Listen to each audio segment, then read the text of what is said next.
Hello, my name's Sam Patel and welcome back to another episode with me. I talk to you about Kickstarter, Indiegogo and crowdfunding and how to unravel some of the mysteries behind all of it all.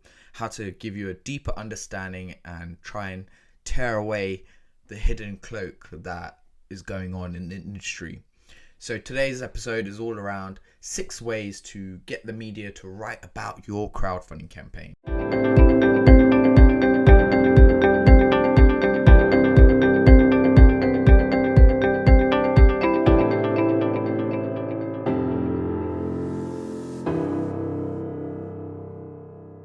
So number one, the first thing that you've got to do if you're trying to get some PR is actually find the right journalist and asking yourself, do you even have a story in the first place? A lot of products are out there, a lot of different things are out there. You've got to ask yourself, are you just another mobile phone case that's, instead of having a black mobile phone case, you're offering one that's purple? So you've got to ask yourself in the first place, do you actually even have a story worth telling people? Is this something that people are going to be interested in? Is it something really revolutionary? Is it something that's going to get people's attention? This is what you've got to ask yourself. And then you've got to ask yourself, okay, how do I find the right journalist? A publication like the BBC or TechCrunch or anyone like that has hundreds of journalists, hundreds of people doing different jobs at the company. So you want to find the right person that is actually writing about your types of products. So what you have to do is go through, maybe look at your competitors, identify your competitors and see what articles were written about them. This would probably be the first place to start. Next, you want to work out whether these journalists are still at the publication. If they've been working there for at least 6 months, then good chance they're still working there. If the publication is from a couple of years ago, then the journalist may not longer work there. So it's important that you find the right journalists and ask yourself, do you have a story to pitch to them? They are getting 150 to 600 emails a day with different companies pitching them all sorts. There's also loads of PR agencies. There's so many people pitching them all the time. So you've got to ask yourself, is it worth your time? Are you offering something that's really going to grab their attention? 2, interact with them on social media. So once you've highlighted your journalists and you've understood who they are, then even before you start pitching to them, why don't you start interacting with them?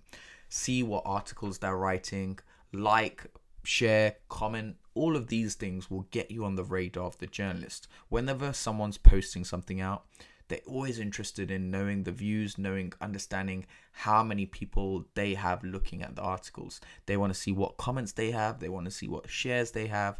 And, I've got a lot of friends that are journalists and this is the same things. I have a friend that sends me always his update. He's trying to get as many views and comments and shares as possible. So this is what all of them do. If you keep commenting, if you keep engaging with them, they're going to engage back with you and they're going to realize, Samet keeps liking my post or Samet keeps commenting. It's better to comment on the post and actually say something about the post rather than just liking. If you look at a post on Twitter, you'll see a lot of people have liked it, but not many people are commenting on it. So this is the way to stand out from the noise that's around.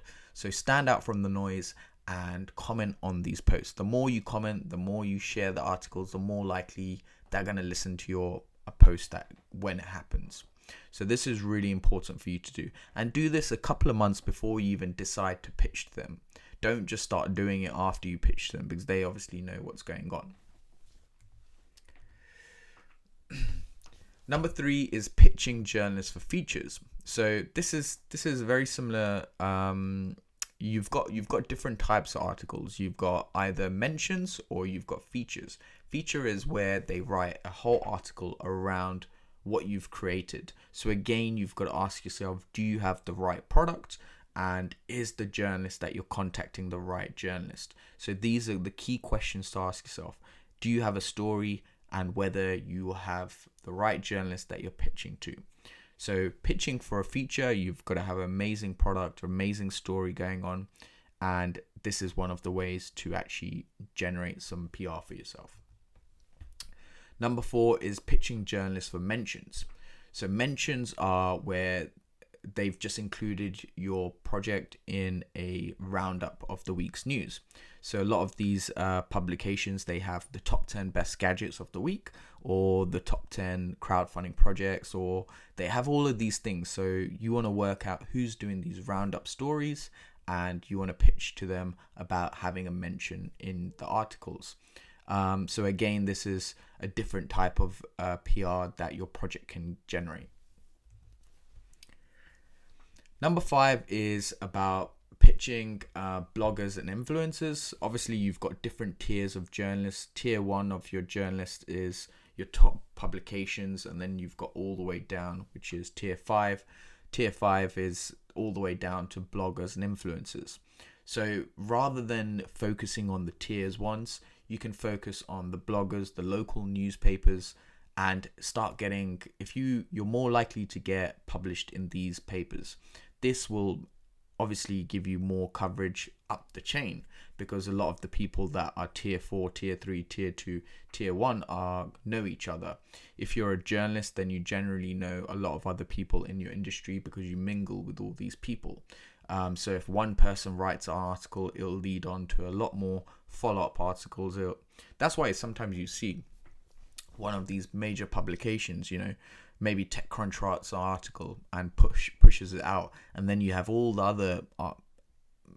other publications write the same article.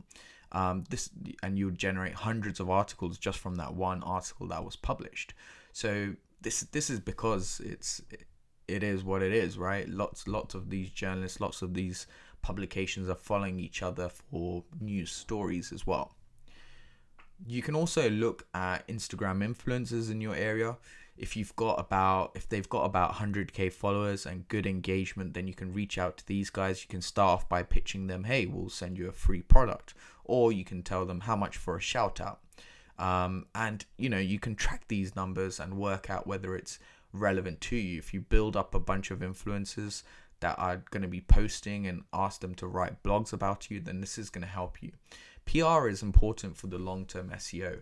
It's not necessarily going to give you a wave of sales like many people expect, but it's good for building up your campaign and building up the online presence. So whenever someone searches, dog leash, then you're going to more likely stand a chance to be on the top page for these searches. So it's important that you do these pitching. Number 6 is looking at journo request or Harrow. Harrow is help a reporter out.